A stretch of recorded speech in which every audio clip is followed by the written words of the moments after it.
untuk targetnya bisa ke area ini 0.38 ini bisa jadi area selanjutnya yang akan dikejar oleh Ethereum.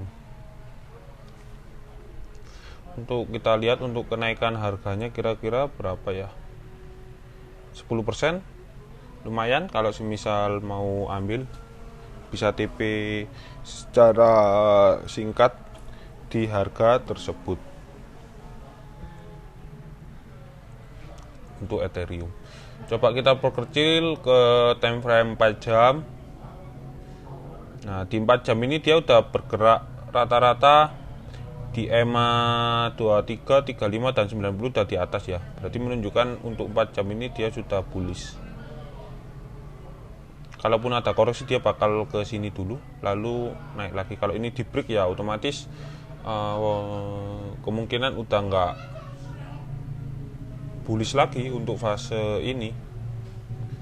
Jadi buat teman-teman ini bisa jadi sebuah patokan. Dan melihat untuk kedepannya Ethereum ini juga bagus, termasuk koin-koin yang banyak dikoleksi oleh para trader untuk jangka panjang untuk Ethereum. Kalau saya lihat dari penurunan yang hampir signifikan 92% sebelumnya ini, untuk Ethereum kemungkinan untuk bisa mengejar ATH-nya ini masih cukup besar. Dilihat oleh fase break ini sudah di break guys. Kemudian dia bakal ranging lalu bisa bullish. Beda lagi kalau nanti ada sentimen negatif dari kripto yang membuat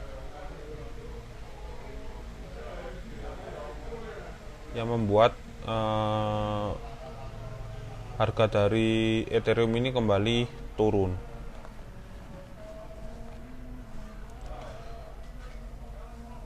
Jadi kalau saya lihat setelah dia bisa membreak area resisten ini, kemungkinan dia bakal terbang. Jadi buat teman-teman gak usah khawatir untuk membuy Ethereum. Kalau dari time frame 1 jam kita lihat lagi.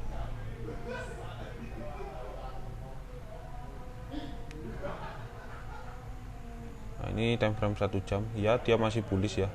Malah dia sempat tertahan di EMA 90 ini. Lalu kembali ke atas lagi. Ini. Kemungkinan dia masih up, naik. Ini. Kalau saya lihat untuk ETH atau Ethereum.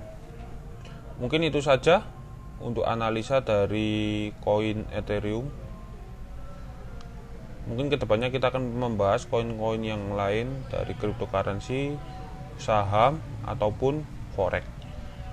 Mungkin sekian dari saya. Terima kasih. Salam cuan.